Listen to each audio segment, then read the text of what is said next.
अस्सलाम वालेकुम व्यूअर्स। सबसे पहले तो इस चैनल को सब्सक्राइब कर लीजिए और बेल आइकॉन को प्रेस कर लीजिए ताकि इस चैनल पर दी जाने वाली इन्फॉर्मेशन आपको वक्त पे मैसर हो सकें। आज का हमारा टॉपिक है मल्टीप्लिकेशन ऑफ मैट्रिसेस कि दो मैट्रिसेस को हम मल्टीप्लाई किस तरह से करते हैं और वो कब कंफर्मेबल होते हैं मल्टीप्लिकेशन के लिए। तो सबसे पहले तो कंडीशन को हम समझ लें कि दो मैट्रिसेस किस वक्त कंफर्मेबल होते हैं। तो उसके लिए कंडीशन है कि if the number of column of first matrix is equal to the number of rows of second matrix, कि फर्स्ट मैट्रिक्स के नंबर ऑफ कॉलम और सेकंड मैट्रिक्स के नंबर ऑफ रोज इक्वल होंगी, then the matrices are conformable for multiplication. तो दोनों matrices जो हैं वो आपस में मल्टीप्लाई होंगे, अदरवाइज ये मल्टीप्लिकेशन पॉसिबल नहीं है। कब पॉसिबल नहीं होगी? जब number of column of first जो है वो इक्वल ना हो number of rose in second के। जनरली हमारे पास ए क्रॉस बी या बी क्रॉस ए आपस में इक्वल नहीं होते, क्योंकि बाज़ दफ़ा ए क्रॉस बी पॉसिबल होता है जबकि बी क्रॉस ए जो है वो पॉसिबल ही नहीं होता।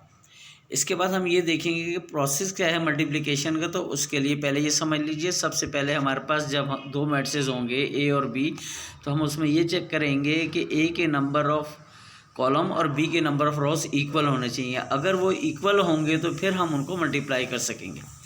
मल्टीप्लाई करने के लिए चेकिंग में तो हम करते हैं नंबर ऑफ़ कॉलम और नंबर ऑफ़ रोज को चेक, लेकिन जब हम मल्टीप्लाई करते हैं तो ये प्रोसेस कुछ इस तरीके से होता है कि पहले मैट्रिक्स की जितनी रोज होती हैं वो बारी बारी सेकंड मैट्रिक्स के तमाम कॉलम्स के साथ मल्टीप्लाई होती हैं, उनकी कोरस्पॉन्डिंग एंट्रीज़, और फिर उनको आपस में ऐड किया जाता है, तब जाके हमारे पास एक एंट्री आती है।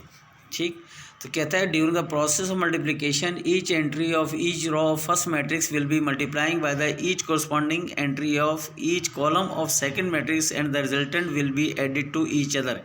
क्या करते हैं हम? ये करते हैं कि पहले मैट्रिक्स की हर रो के हर एलिमेंट को, कोरस्पॉन्डिंग एलिमेंट को दूसरे मैट्रिक्स के हर कॉलम के कोरस्पॉन्डिंग एंट्री से मल्टीप्लाई करते हैं और उनको आपस में प्लस कर लेते हैं, और फिर जो रो और कॉलम ली होती है ये उस रो और उस कॉलम के रिजल्टेंट मैट्रिक्स की एंट्री हमारे पास आ जाती है।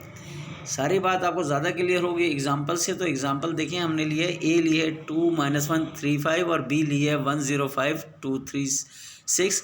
ए में नंबर ऑफ़ कॉलम जो हैं वो हमारे पास 2 हैं, जबकि बी में जो नंबर ऑफ़ रोज़ हैं वो भी 2 हैं, लिहाजा ए और बी जो हैं वो कंफर्मेबल हैं फॉर मल्टीप्लिकेशन। आइए हम देखते हैं कि इस प्रोसेस को हम किस तरह अंजाम तक पहुंचाते हैं। तो यहाँ हमने एरोस से शो कर दिया है कि हमें मल्टीप्लिकेशन किस तरह करनी है, यानी पहले कॉलम की दोनों एरोस को बारी बारी सेकंड मैट्रिक्स के तमाम कॉलम्स के साथ मल्टीप्लाई करना है, कॉरस्पॉन्डिंग एंट्रीज को आपस में ऐड करना है।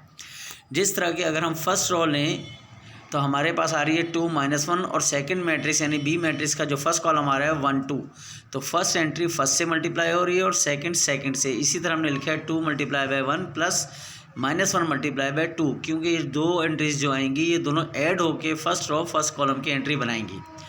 इसी तरह हमने फर्स्ट रो का फिर मल्टीप्लाई किया है सेकंड से, यानी 2 × 0 और -1 × 3।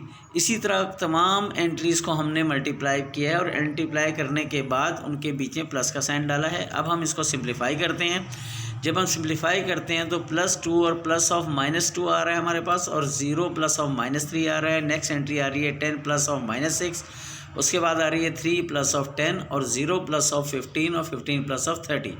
इनको जब हम सिंप्लीफाई करते हैं तो हमारे पास आ रहा है 0 -3 4 13 15 और 45। इस तरीके से हमारा ये क्वेश्चन जो है मल्टीप्लिकेशन का कंप्लीट होता है। तो याद रखिएगा क्या करेंगे, सबसे पहले तो हम ये चेक करेंगे फर्स्ट मैट्रिक्स के नंबर ऑफ़ कॉलम और सेकंड के नंबर ऑफ़ रोज इक्वल होनी चाहिए। अगर वो इक्वल आ रही हैं तो उसके बाद हम फर्स्ट मैट्रिक्स के तमाम रोज़ को 1 बाय 1 सेकंड मैट्रिक्स के तमाम कॉलम्स की कोरस्पॉन्डिंग एंट्रीज से मल्टीप्लाई करेंगे, और मल्टीप्लाई करने के बाद उनको आपस में ऐड कर लेंगे, और ऐड करने के बाद जो कुछ आएगा वो उस रो और उस कॉलम की एंट्री होगी। ठीक, इसके बाद identity matrix with respect to multiplication क्या होता है इसको समझ लीजिए। तमाम ऐसे मैट्रिक्स स्केलर मैट्रिक्स जिनके अंदर जो डायगोनल है उसकी वैल्यू 1 1 हो, हर एलिमेंट 1 हो, वो कहलाता है हमारा identity matrix with respect to multiplication.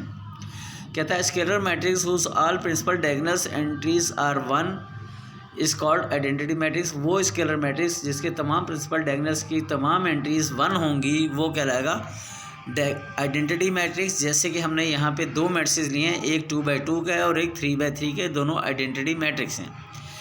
इसके बाद हमने एक नोट आपको दिया, नोट में हम आपको ये समझाने की कोशिश कर रहे हैं कि हम आइडेंटिटी मैट्रिक्स को किस तरह लिखते हैं। तो ख्याल रखिएगा 1x1 को हम I1 लिखते हैं, 2x2 को I2 लिखते हैं, इसी तरह 3x3 आइडेंटिटी मैट्रिक्स को हम I3 लिखते हैं। नेक्स्ट पॉइंट में हम आपको ये एक्सप्लेन कर रहे हैं कि if the product of to matrices and identity, अगर दो हम मैट्रिसेस लें और उनको मल्टीप्लाई करें, वो आइडेंटिटी का रिजल्ट जो आए वो आइडेंटिटी की शक्ल में हो, then they are called multiplicative inverse of each other. तो वो दोनों एक दूसरे के क्या कहलाते हैं, एक दूसरे के मल्टीप्लिकेटिव इनवर्स कहलाते हैं। यहाँ पे हमारा लेक्चर तमाम हुआ। इससे रिलेटेड अगर और भी कोई चीज़ आपको पूछनी हो तो आप हमसे क्वेश्चन कर सकते हैं व्हाट्सएप के ज़रिए, हमारा नंबर मौजूद है। Thank you.